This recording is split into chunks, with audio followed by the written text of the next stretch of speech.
Hi, yes, so I'm, as it says on here, Emma Moody from the Lake District National Park Authority, but I'm not speaking just on behalf of the Lake District National Park Authority. I'm speaking on behalf of the National Park Partnership that includes the many people, 25 organisations, who are all involved in looking after the Lake District. So there's representatives from quite a few of those here and quite a few of the ones on our steering group.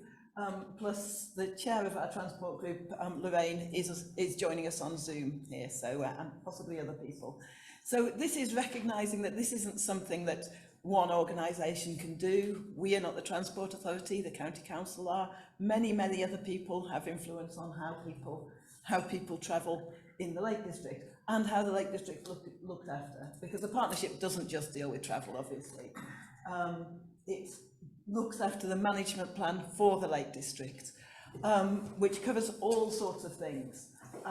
We recently rewrote it and reviewed it and went through 3 years. Wasn't helped by COVID, obviously, but that also gave us the opportunity to engage with people differently and engage with people digitally. And our online consultation brought in 1,600 responses, which was, really positive one, and a more representative demographic responding.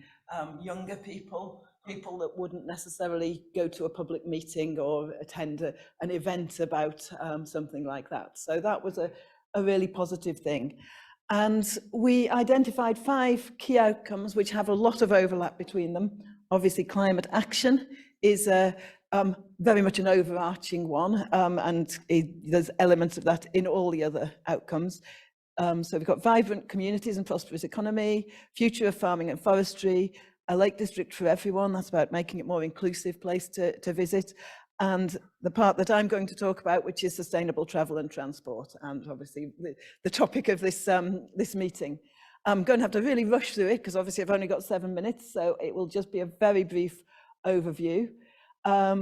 But that's the sort of what we're trying to achieve: increase decarbonisation, increase opportunities and use of sustainable and active travel, and making use of new technology to reduce both the need to travel and the opportunities to travel, and the marketing of travel, which is hugely important, but I won't talk about that because Gemma's about to talk about that. Priority projects include improvements to rail, integrated ticketing, marketing, e-bike charging, EV infrastructure. And I've got the link there, and I think the slides will be shared with you, so I would suggest that you follow that so you can see more detail about what we're proposing. So here's just a few sort of examples of what we're doing. Clearly, this isn't just about visitors, this is about our communities as well. And the overlap, our communities become visitors on their days off. A classic example of this would be the picture of the Keswick to Threlkeld Trail that we've developed, which is hugely popular as a sustainable way to travel, both for local residents and for visitors.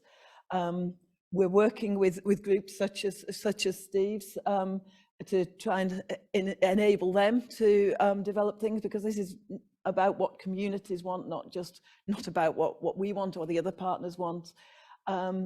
And we're also doing some research, which is again about what do people want, where are they coming from?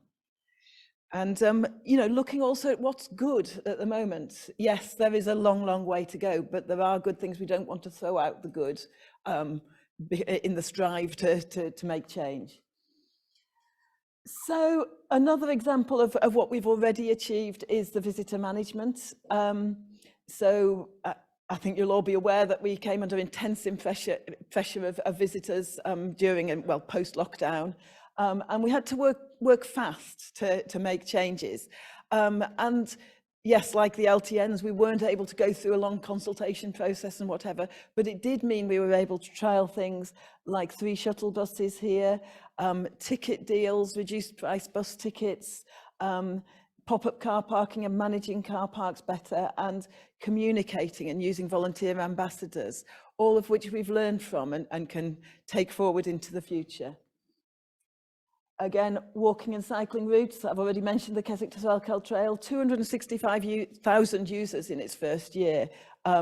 £15 million spend in the local economy and carbon savings of 194 tonnes. So, you know, these things can work where you invest in them. Developed a walking trail at Orrest Head and are currently working on the Southern Windermere Trail. Yes, they're only, you know, they're not going everywhere, they're not covering everything, but they are starting to make a difference.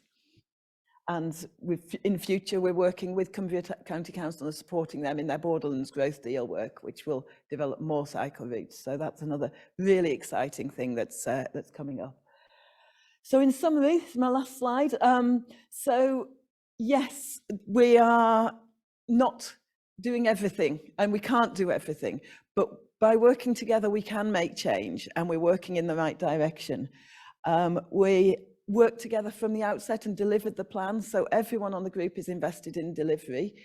Working in a partnership, there will be people, you know, different ends of how much action we should take, and yes, sometimes you do end up with finding the middle ground, which might not be as radical as I know some people in this room might like it to be, but at least we're working together and we're moving forward and making change. We have a shared purpose, we have regular meetings, we keep in touch, and we are monitoring what we're achieving. So we're keeping an eye on that, tracking that, seeing what more we can do. There's always going to be more we can do. And yes, what we've set out is a minimum of what we'd like to achieve. And we are actually achieving action on the ground. So I'll finish there because I think I've probably run out of my time. But yeah, just in summary, it is going well. We could do a lot more, but we've made a start. And I would like to finally just say thank you to everyone on the partnership and all the support that they gave to enable us to make this happen.